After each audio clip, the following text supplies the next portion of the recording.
I shall never do anything, and am worse than dust and nothing. But I do not know how to manage strong thing to sweep this loathsome life into the past. I should like to do. Everything that I have to do that concerns my real being must be done with a struggle. Why, oh my God, cannot I be satisfied with the life which satisfies so much? Death is so much more impressive in the midst of life. I stand at the altar of the murdered men, and while I live, I fight for their cause. I have been such a bad mother to you, to come home and leave you lying in your Crimean graves.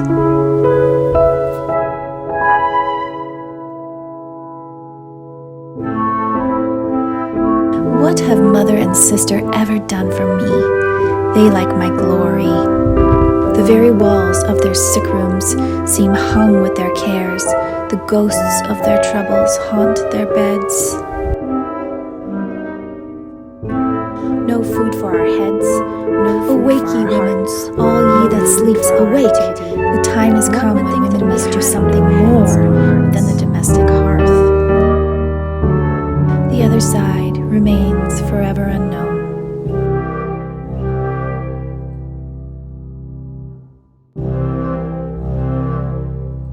Hi everybody, welcome back to my channel. My name is Jenny, and today's video is all about Florence Nightingale. So I hope you enjoyed my little channeling session of Florence Nightingale, and I became really interested in learning more about her as a person last year during Victober when I read Eminent Victorians by Lytton and Strachey. So this book has a whole section on Florence Nightingale, and he really focuses on her accomplishments as a Victorian woman and the things she was able to achieve along with her allies in the Crimea. He definitely talks about her life and who she was, but it's not the kind of modern style of biography that we would make today, because this book was written in the early 20th century. So it is really great, and this particular edition has illustrations, and so I really enjoy the illustrations portion of this book. And the other book that I read this October, which is Florence Nightingale, The Courageous Life of the Legendary Nurse by Reef. I think that this book is probably aiming towards a younger audience because of the simplistic style of the biography, but I think it's very informative and very readable. And so if you're looking for something that's not too in-depth in terms of her medical work, so like the specifics of what she was doing in the Crimea or her nursing learning and things like that, then I would recommend this one, because it has a really great way of conveying her as a person that I think was really helpful for me when I was doing the research to do this little video. So all the quotes that you hear in the video are quotes from this book. And I really enjoyed being able to convey words from her own mouth while doing this process for this video. The other book I would recommend about Florence Nightingale is The 12 Rooms of the Nile by Enid Shomer. And this is fiction written about Florence Nightingale and Gustave Flaubert, and what would have happened if they would have met while they were both traveling on the Nile in Egypt in the year 1850.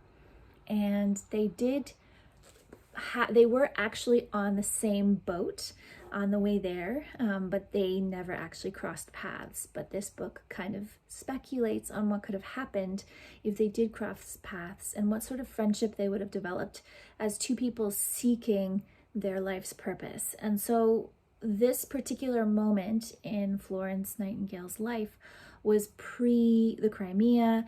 It was before she really was able to assert herself and claim the identity that she was hoping to claim, because her parents were still very against her pursuing nursing. And so you get a really great insight in this book into how conflicted that made her feel, because she really felt she had a higher purpose.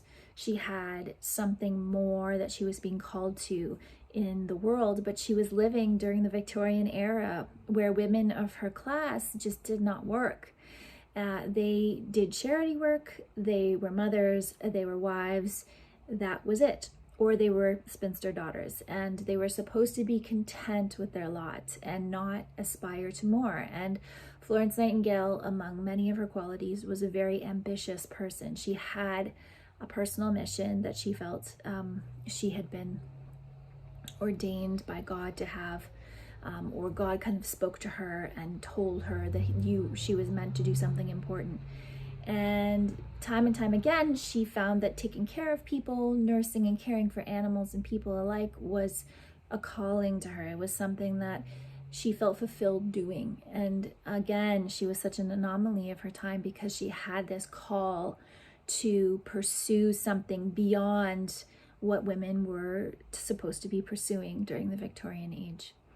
So she is a very fascinating woman. I would recommend any of these 3 books. I know there are many other biographies about her. And also, if you're more interested in learning about the influence she had on nursing as a profession, then I'm sure there's some other books out there that would focus on that more than these ones do. This series of channeling is something that I've done twice now. I've also done one called Channeling Virginia, which I will link below. And if you like these types of videos, this is definitely something that I plan on doing more of in the future, featuring prominent or interesting or different types of women from across the ages, and doing some artistic interpretations of these women and who they were and their essences, as much as I can convey through video. So if you're interested, please consider subscribing, and all my information for Instagram, Goodreads, and etc. is linked down below in the description box. And I look forward to hearing your comments. And if you have any recommendations about Florence Nightingale books that you have read and think other people would benefit from reading, please include them in the comment section down below. And I'll be back again soon with another video. Thank you so much for watching.